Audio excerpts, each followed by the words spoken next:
18 ذوالحج جمعۃ المبارک کے دن حضرت سیدنا عثمان غنی رضی اللہ عنہ روزہ کی حالت میں ہیں، عصر کا وقت ہے، قرآن کریم کی تلاوت فرما رہے ہیں۔ حضرت امام حسن امام حسین رضی اللہ عنہ اور دیگر صحابہ کرام آپ کے گھر کے باہر پہرا دے رہے ہیں، تو باقی پچھلے گھر کے دیوار قرآن کے داخل ہوتے ہیں اور آ کر وار کیا تو آپ کی زوجہ حضرت نائلہ آگے بڑھتی ہیں۔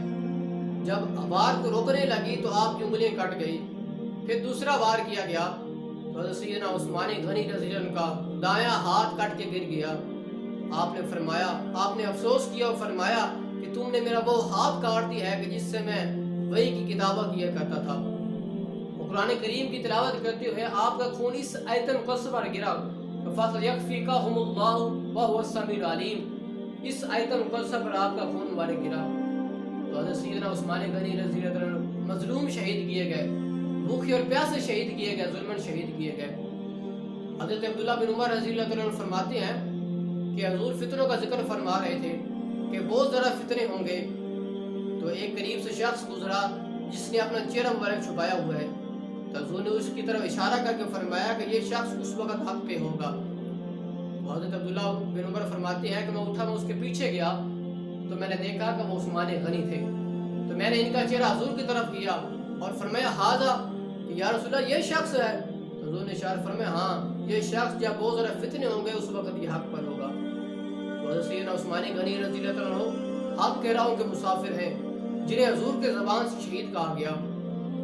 حضرت سیدنا عثمان غنی رضی اللہ عنہ کو آپ پر کروڑوں رحمتیں، کروڑوں سلام، ہم آپ کی عظمت کو سلام پیش کرتے ہیں۔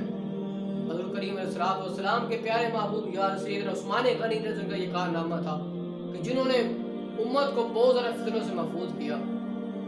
حضور کی بارگاہ میں ایک جنازہ پیش کیا گیا، صحابہ نے یا رسول اللہ اس کا جنازہ پڑھائیں، حضور نے اشارہ فرمایا میں اس کا جنازہ نہیں پڑھاؤں گا۔ صحابہ نے کہا یا رسول اللہ اس سے پہلے کبھی ایسا نہیں ہوا کہ آپ کی بارگاہ میں جو جنازہ پیش کیا جاتا ہے آپ اس کو پڑھاتے ہیں، اس سے پہلے کبھی آپ نے کسی جنازے کو پڑھنے سے منع نہیں کیا۔ یا رسول اللہ کیا وجہ ہے؟ حضور نے اشارہ فرمایا کہ یہ شخص میرے عثمان سے بغض رکھتا تھا اور اللہ نے اس کو اپنی رحمتوں سے محروم کر دیا ہے، اس لیے میں اس شخص کا جنازہ نہیں پڑھوں گا۔ تو آپ خود سوچیں، جو حضرت سیدنا عثمان غنی سے بغض رکھتا ہو، آپ سے دشمنی رکھتا ہو، وہ کتنا بدبخت ہے کہ حضور نے اشارہ فرمایا میں ایسے شخص کا جنازہ نہیں پڑھوں گا جو میرے عثمان سے بغض رکھتا ہوگا۔ اور اس سے بڑی کیا حضور نے ایک عظیم بات فرمائی، حضور نے اشارہ فرمایا کہ عثمان کا تو فرشتے بھی حیا کرتے ہیں۔ ایک مرتبہ حضور کریم علیہ السلام تشریف فرما تھے کہ حضور کی پنڈلی مبارک سے کپڑا ہٹا ہوا ہے، حضرت سیدنا ابوبکر صدیق آئے تو حضور کریم علیہ السلام اسی طرح لیٹے رہے، پنڈلی مبارک سے کپڑا جس طرح ہٹا ہوا تھا اس طرح رہا۔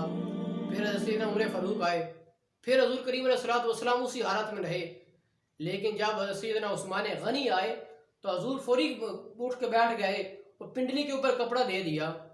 تو ام المومنین حضرت سیدہ عائشہ صدیقہ رضی اللہ تعالیٰ عنہا آپ نے عرض کی کہ یا رسول اللہ جب میرے والد گرامی ابو بکر آئے تھے اس وقت آپ لیٹے رہے، اس وقت آپ نے اپنی پنڈلی مبارک کا کپڑا ٹھیک نہیں کیا، جب عمر آئے اس وقت آپ نے ٹھیک نہیں کیا، لیکن یا رسول اللہ جب عثمان آئے ہیں تو آپ نے اپنے فوراً پنڈلی مبارک پر کپڑا دے دیا ہے۔ حضور نے اشارہ فرمایا کہ عائشہ میں اس کا حیا کیوں نہ کروں کہ جس کے فرشتے بھی حیا کرتے ہیں؟ عائشہ عثمان کا تو فرشتے بھی حیا کرتے ہیں، اس لیے میں عثمان کا حیا کرتا ہوں۔ وہ کتنے بے حیا ہے کہ جو سیدنا عثمان غنی رضی اللہ عنہ بغض رکھتے ہیں، آپ سے دشمنی رکھتے ہیں۔ حضور تو یہاں تک فرما دیا کہ حضور نے اشارہ فرمایا کہ عثمان میرا جنت میں بھی ساتھی ہوگا۔ حضرت سیدنا ابو ہریرہ فرماتے ہیں کہ حضور نے اشارہ فرمایا کہ ہر نبی کی امت میں سے خلیل ہوتا ہے اور میری امت کا خلیل میرا عثمان ہے۔